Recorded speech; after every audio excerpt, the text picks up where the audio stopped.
When I first met Marcus, it was like a spark had been lit deep inside me, the kind you don't easily forget, even when you try. He was tall, broad-shouldered, with a smile that could disarm anyone in a 5-mile radius. Back then, we were both young, wild, and desperately in love with the idea of each other. But life had other plans. Careers, different cities, and mistakes that neither of us wanted to admit tore us apart. It wasn't a bad breakup, not one of those messy, screaming matches you see in movies. It was a slow drift, like two ships heading in different directions, waving goodbye across an endless ocean. Fast forward to now. I'm married to Daniel, stable, kind, sweet Daniel. He's everything a woman would want on paper. We have a nice house in the suburbs of Charlotte, a golden retriever named Toby, and a calendar filled with dinner parties and weekend brunches. From the outside, it was perfect. But inside, a small part of me still felt hollow. I loved Daniel, but I couldn't deny that something visceral, something primal, was missing. It started innocently enough. I was scrolling through Instagram one evening, half watching a cooking show with Daniel asleep beside me, when I saw Marcus's name pop up. A new follower request. My heart thudded so loudly, I thought it might wake Daniel. I stared at it for what felt like an eternity before hitting accept. Immediately, a message came through. Hey stranger. You look amazing. Hope you're doing well. I bit my lip, typing a casual response. Thanks. Long time no talk. Hope you're good too. We messaged back and forth over the next few days. It started harmless. Catching up. Laughing about old memories. Talking about careers, life, family. But the tone shifted slowly, like the tide rolling in. Compliments turned more flirtatious. Memories turned more intimate. My heart ached in a way I hadn't realized it could anymore. One Friday afternoon, Daniel announced he had a work retreat and would be gone for the weekend. As if the universe itself had aligned the stars, Marcus messaged me almost immediately after Daniel left, saying he was visiting Charlotte and would love to catch up. Just coffee, he promised. I told myself it was harmless. I told myself I needed closure, or maybe just a dose of nostalgia. I chose my outfit too carefully for someone who was just getting coffee. A fitted black dress, understated heels, and just enough makeup to look effortless. We met at a little cafe downtown. Seeing him in person after all those years was like getting punched in the gut and kissed on the lips at the same time. His laugh, his smell, the way he looked at me, it was all so achingly familiar. Coffee turned into a walk. The walk turned into drinks. Drinks turned into confessions. We were sitting in his rental car, parked down a quiet street. The tension between us was palpable. My hand brushed his by accident, or maybe not so accidentally, and before I knew it, he leaned in. The kiss was explosive. I knew it was wrong. I knew I should have stopped. But in that moment, wrapped up in the familiarity of him, the heat of the memory, the longing for something that felt alive, I didn't. We didn't. One thing led to another, and the night spiraled out of control in a way I hadn't experienced in years.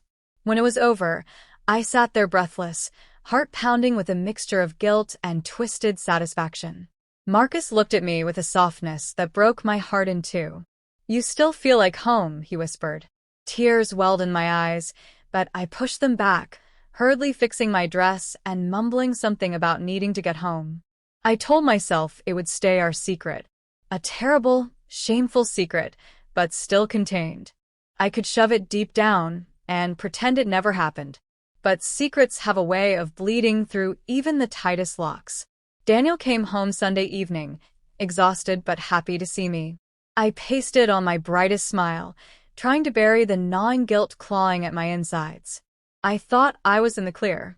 Until 2 days later, when Daniel called me from work, his voice tight and unfamiliar. Can you meet me for lunch? We need to talk. My stomach dropped. At the little Italian place we used to love, Daniel sat across from me, his jaw clenched, his knuckles white as he gripped the edge of the table. Who is Marcus? He asked, his voice low but cutting. I froze. What do you mean? I stammered. He pulled out his phone and showed me a screenshot. A direct message Marcus had sent, not to me, but accidentally to my joint Facebook account with Daniel. A stupid, careless mistake. It was a picture of the cafe we had met at with the caption, "Still can't get that night out of my head." I felt the blood drain from my face. "Daniel, I can explain," I whispered, reaching for his hand. He pulled back like I had burned him. "Explain what? That you cheated on me? That you lied to my face?" People around us were starting to stare. Daniel stood up, his chair scraping loudly against the floor. "I need time," he said simply, and then he walked out, leaving me sitting there, humiliated and broken. The days that followed were a blur of numbness. Daniel stayed at a friend's house. He didn't answer my calls. I sent texts, emails, voicemails, apologizing over and over, but the silence was deafening. Marcus tried to call too. I ignored him. I couldn't even look at his name without feeling sick. I realized quickly that what I had chased was never going to fill the void inside me. I had sacrificed something real, something solid, for a moment of reckless nostalgia. And now I was left holding the wreckage of my choices. One night, about a week later, Daniel came home. He stood in the doorway, looking worn and tired, a small overnight bag slung over his shoulder. "I'm not sure if we can fix this," he said quietly, "but I'm willing to try. If you are." Tears streamed down my face as I nodded, choking out, "Yes.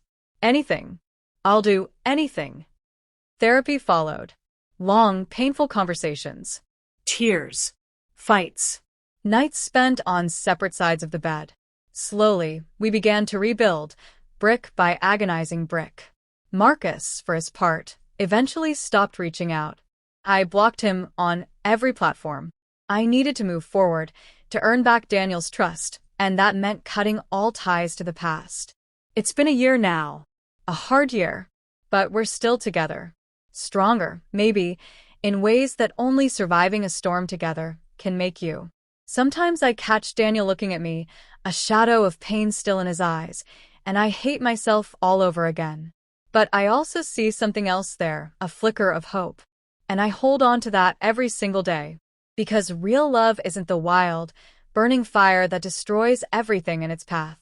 It's the quiet, steady warmth that stays lit through the darkest nights. And this time, I'm not letting it go.